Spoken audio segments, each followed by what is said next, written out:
आखिर में मैं बात करूँगा मेरी one of the favourite films के बारे में और उसके द मोस्ट फेवरेट सीन के बारे में।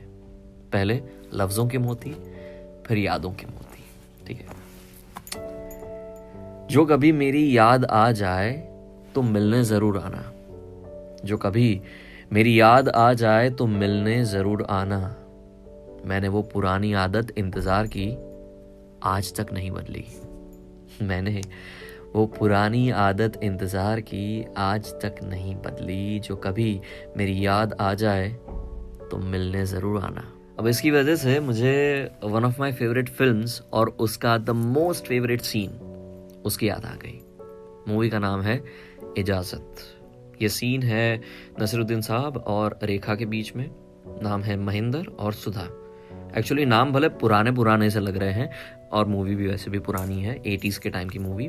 पर अगर यही मूवी आज के ज़माने में भी आप देखते, जो कि आप देखने वाले हो आई नो, और वो रिलीज़ होती तो ज़्यादातर यंगस्टर्स लाइक अस जो रिलेशंस में मानते हैं उनको बहुत पसंद आती। वो क्यों? जब आप मूवी देखेंगे तब आपको पता चलेगा। फिलहाल उस सीन की बात करते हैं जिसमें रेखा और नसीरुद्दीन साहब यानी कि हमारा महेंद्र और सुधा दोनों की मुलाकात कुछ सालों के बाद होती है। अब इतने सालों से वो कहाँ थे? एक दूसरे से दूर क्यों थे?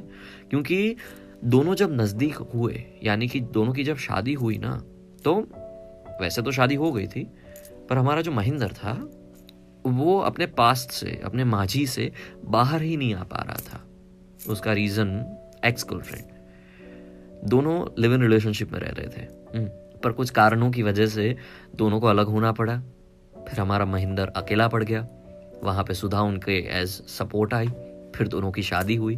फिर सडनली माया की एंट्री हुई, यानी कि द एक्स गर्लफ्रेंड। और उसकी वजह से सुधा को कहीं ना कहीं, भले वो अंडरस्टैंडिंग थी, पर कहीं ना कहीं वो थोड़ा इनसिक्योरिटी वाला सिनारियो लग रहा था। या फिर उनको ऐसा भी लग रहा था कि Mahendra is still not out of her और स्टिल नॉट ओवर हर। वैसी बात सुधा को लगने लगी। अब उसकी वजह से दोनों को अलग होना पड़ा कि यार you are not over her. I think इस रिश्ते को यहीं पे फुल स्टॉप दे देते हैं। फुल स्टॉप दे दिया। हमारा जो महेंद्र है वो कहीं का नहीं रहा। एक्स गर्लफ्रेंड भी नहीं, बीवी भी नहीं।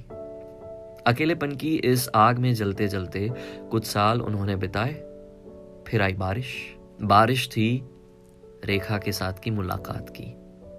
एक रेलवे स्टेशन जहाँ पे इतनी बारिश हो रही थी कि सभी ट्रेन्स को कैंसिल कर दिया था। वेटिंग रूम में सिर्फ 2 ही लोग थे। बारिश हुई यादों की, मुलाकातों की। मुलाकात किसकी? महेंद्र और सुधा, यानी कि नसीरुद्दीन साहब और रेखा। उनकी मुलाकात होती है कुछ सालों बाद। अब जब वहाँ पे रेखा जी बैठे हुए होते हैं और महेंद्र की एंट्री होती है तो पहले तो दोनों एक दूसरे को देख के शॉक हो जाते हैं कि 1 मिनट, यहाँ पे ये कैसे? मतलब अपने एक्स को किसी अनएक्सपेक्टेड जगह पे आप देखते हो या फिर किसी अनएक्सपेक्टेड शहर में देखते हो तो झटका लगता है, राइट? और झटके के साथ चमकाहट होती है यादों की।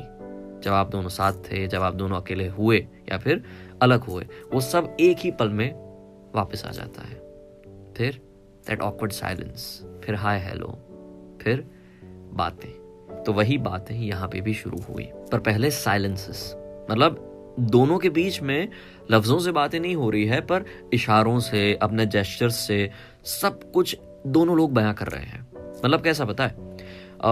हमारे महेंद्र जी वो बैग में से टॉवल निकाल के अंदर फ्रेश होने जाते हैं वेटिंग रूम के वॉशरूम में, और बैग ऐसे ही खुली रख के जाते हैं।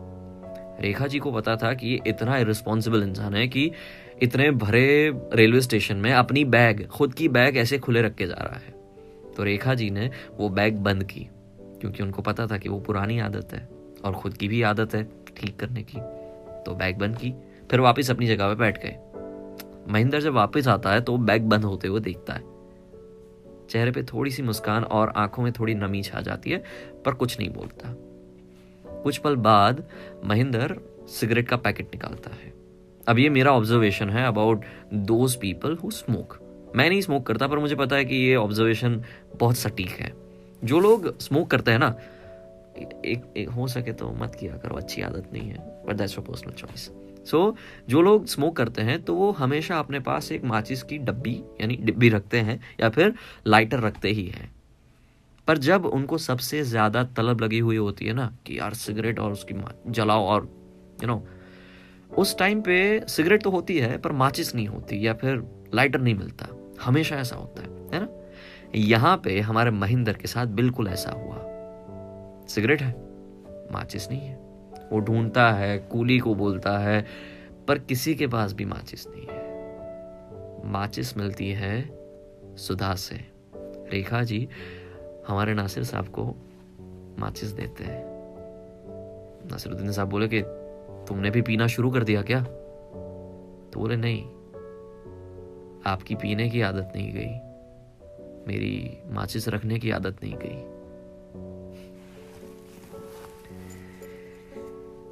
जब कभी याद आए मेरी तो मिलने जरूर आना। मैंने वो पुरानी आदत इंतजार की, आज तक नहीं बदली। जब कभी मेरी याद आ जाए तो मिलने जरूर आना।